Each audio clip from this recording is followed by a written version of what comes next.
Belakangan ini kan sawit menjadi primadona. Akhirnya kan para petani-petani yang dulunya menanam sawah atau gandum atau dan lain-lain itu beralih ke sawit. Ini dampak dari kebijakan politik kita yang kurang tepat atau memang trennya ke arah sana? Salah satu yang saya gali lah di dalam disertasi saya. Jadi kenapa sih sebenarnya ya? Memang ada kompleks lah ya, permasalahannya. Kalau dulu kan memang wajib ya. Zaman Soeharto ketika bisa mencapai swasembada itu kan memang istilahnya karena diktatornya Soeharto ya kan, bisa mencapai swasembada itu gitu. Jadi pokoknya semua yang tanam padi harus tanam padi. Kalau misalnya merubah akan ada konsekuensinya dan semua orang takut. Jadi ada berbagai faktor yang kemudian mengurangi ketakutan itu. Kalau itu kan akhir-akhir masa Soeharto lah ya, 80-an gitu ya, awal-awal 90-an. Salah satu faktornya itu mulainya era keterbukaan. Lebih demokratisnya Soeharto itu kemudian mengurangi persepsi ketakutan masyarakat kalau menurut saya. Kemudian mulai adanya transmigrasi yang berbasis sawit. Yang pertama kalau nggak salah saya di daerah mana ya, cuman yang lebih booming itu Bagan Batu. Banyak juga ada orang dari daerah sini yang pindah ke sana dan di sana sukses besar. Kemudian itu menjadi image yang sangat sangat positif sekali dari sawit gitu. Jadinya sampai saya mau namainya tuh sawit dream gitu ya. Kemudian datanglah era reformasi tahun 97, 98. Karena sawit ini berbasis ekspor, harganya mengikuti harga dunia. Jadi ketika rupiah anjlok, sawit melambung. Ya. Jadi tahun 98 harga sawit itu 1.600. Yang itu baru bisa dicapai harga organiknya, harga segitu itu paling beberapa tahun yang lalu kan. Dan itu kemudian benar-benar membuka mata masyarakat bahwa sawit itu sangat menguntungkan. Dan image itu tertanam. Karena kalau orang sini cerita, zaman-zaman itu orang jual kereta kayak jual gorengan keliling. Dan mereka bayar cash. Ditambah lagi di sawah ini sudahnya pekerjaannya banyak, sangat intensif, hampir tiap hari gitu ya. Apalagi kemudian ketika jaga burung ya. Yang sering dikeluhkan oleh warga ketika saya penelitian adalah, ketika sawit itu waktu jaga burung nggak bisa ngapa-ngapain. Ketika ada orang meninggal pun kita harus jaga burung, karena kalau nggak dijaga kita nggak akan panen. Jadi ketika pindah ke sawit, udah lega, waktu itu betul-betul leluasa. Jadi memang workload di sawah, kemudian sawit dream tadi gitu, kemudian memang ada beberapa yang menurut saya tidak tepat sasaran penggunaan anggaran, seperti misalnya subsidi pupuk. Subsidi pupuk itu dari dulu kan memang subsidinya itu ke pupuk. Ya padahal menurut prospek teori, orang lebih suka mengeluarkan uang ketika ada resiko daripada berharap keuntungan yang tidak jelas. Ngasih pupuk itu kan keuntungan yang tidak jelas kan. Akan tetapi kalau ada resiko hama, orang mau nggak mau akan beli obat. Jadi menurut saya subsidi itu lebih baik ke obat daripada ke pupuk, gitu. Karena toh mereka harus beli kan, walaupun lebih murah gitu. Akan tetapi tetap itu cost bagi mereka gitu. Jadi kalau misalnya subsidinya itu ke obat, pasti orang akan lebih mau beli. Kemudian saya juga menawarkan subsidi harga beli, karena saya pernah hitung total total budget untuk subsidi pupuk ketika dibagi dengan jumlah total produksi tahun itu hasilnya 300 per kilo, dan itu besar loh. 300 rupiah per kilo itu kan besar, itu data tahun 2010-an lah gitu. Itu kan sudah besar. Kalau misalnya 4.000 lah misalnya harga gabah kering panen, ditambah 300 apa nggak hampir 10% itu. Nah, cuman pasti kan alasannya duitnya dari mana? Loh, kenapa dialokasikan untuk subsidi pupuk bisa? Kenapa tidak bisa dialokasikan ke subsidi harga jual? Gitu. loh. Jadi apa namanya dari awal sampai produk akhir itu dinaungi oleh Departemen Pertanian.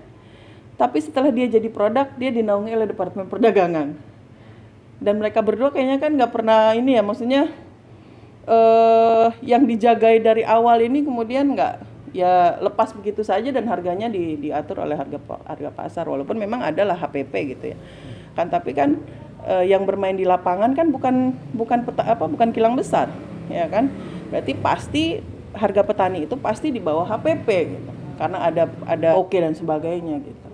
Jadi banyak ininya gitu ya, banyak faktor gitu yang menyebabkan kemudian masyarakat itu meninggalkan sawah.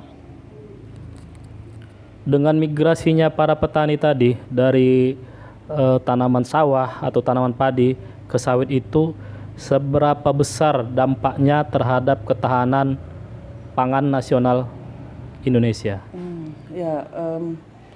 Kalau Indonesia mungkin terlalu luas ya, karena yang nyata-nyata sawah ke sawit itu memang banyaknya di Sumatera inilah. Karena kalau di Jawa sana sawit kan nggak terlalu jadi primadona lah gitu kalau di Jawa. Jadi memang mereka bertani sawah pun profitable gitu. Kalau nggak salah saya pernah baca penelitian itu di tahun berapa ya, 2011 apa kalau nggak salah ya, itu kehilangannya 200.000 ton kalau nggak salah saya per tahun.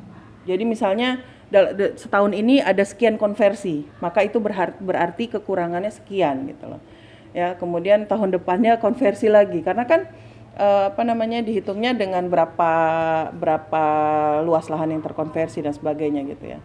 Ya cuman memang saya nggak ingat persis ya kan, tetapi kalau dikonversikan ke produk ya itu ya, jadi per hektar itu kira-kira penghasilannya sekian, kemudian ketika dia hilang maka ya sebegitulah kehilangan stok pangan gitu kan, stok beras yang hilang gitu. Kita termasuk salah satu negara produsen sawit terbesar di dunia. Tapi kenapa kita tidak bisa mengendalikan harga CPO dunia? Untuk pengendalian harga memang itu kan ada semacam boardnya ya. Akan tetapi salah satu penyebabnya juga karena terutama di Eropa itu tidak mau terima kelapa sawit Indonesia karena digembar-gemborkan tentang deforestasinya.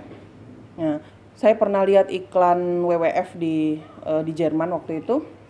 Jadi orang makan KitKat. Ya. Waktu makan KitKat itu terus ininya jadi KitKatnya itu berbulu dan ininya berdarah. Jadi pesan yang disampaikan adalah kalau kamu makan KitKat, yang KitKat itu menggunakan kelapa sawit dari Indonesia, itu berarti kamu membunuh orang hutan. Dan itu masif loh gitu loh, harimau Sumatera lah yang dijadikan bahwa kamu kalau beli produk ini yang ada konten sawit dari Indonesianya maka kamu membunuh harimau Sumatera. Dan kalau nggak salah sempat ya Menteri Pertanian kita tuh datang ke Jerman untuk menjelaskan bahwa nggak semua sawit Indonesia itu hasil deforestasi. Dan menurut lembaga Agrolestari ya kalau nggak salah itu, kalau sawit rakyat itu 95% bukan dari deforestasi, karena dari merubah ladang mereka sendiri gitu. Yeah. Kalau untuk sawit rakyat yang banyak hasil deforestasi itu sebenarnya sawit-sawit korporasi besar. Jadi mungkin sebenarnya ini bisa dijadikan salah satu jata gitu ya untuk maju ke pasar internasional berbasis sawit rakyat gitu. Kalau yang punya political will mau gitu ya, karena ini kan harus G2G gitu ya. Karena kalau misalnya kayak biodieselnya Uni Eropa kan dulu pakai sawit gitu kan, tapi sekarang kalau nggak salah saya mereka sudah beralih gitu karena isu ini gitu. Dan itu kan harus harus pemerintah yang punya yang lobby ke sana, nggak masyarakat atau LSM biasa gitu. Apa yang menyebabkan harga sawit anjlok akhir-akhir ini? Ya, kalau memang ini dikaji betul-betul harusnya tidak menghasilkan kebijakan yang seperti ini. Jadi kan isunya adalah kelangkaan minyak goreng. Ya. kenapa kemudian isunya kelangkaan minyak goreng, tapi kemudian yang dilarang ekspor itu CPO. Ya kan? Padahal dari 100% CPO Indonesia itu yang beredar di dalam negeri itu hanya 25%. Dari 25% itulah 70%-nya menjadi minyak goreng. Kan salah sasaran sebenarnya kalau yang dilarang ekspor adalah CPO. Makanya saya kemudian berpikir ini sebenarnya kayaknya jadi komoditas politis gitu loh. Jadi mungkin ya saya nggak tahu pembisiknya siapa gitu. Karena tapi sekarang siapa yang diuntungkan dengan turunnya harga? Kan yang punya hilirisasi. Sekarang yang punya hilirisasi siapa? Pemerintah punya nggak hilirisasi? Nggak punya. Pemerintah hanya punya kilang CPO yang tidak efektif juga, gitu. Jadi apa namanya terkadang kita nggak mau negative thinking gitu ya kan, tapi kenyataan-kenyataan yang kita lihat di lapangan kok seperti ini gitu loh. Kan itu sangat tergesa-gesa gitu kan. Katanya pertama ada kebijakan satu harga yang menurut saya itu juga absurd. Karena masing-masing produk punya keunggulan masing-masing. Mereka menjual berdasarkan harga perhitungan mereka masing-masing. Kemudian BEM satu harga gitu kan, nggak logis sebenarnya. Kemudian itulah dijadikan alasan, oh langka.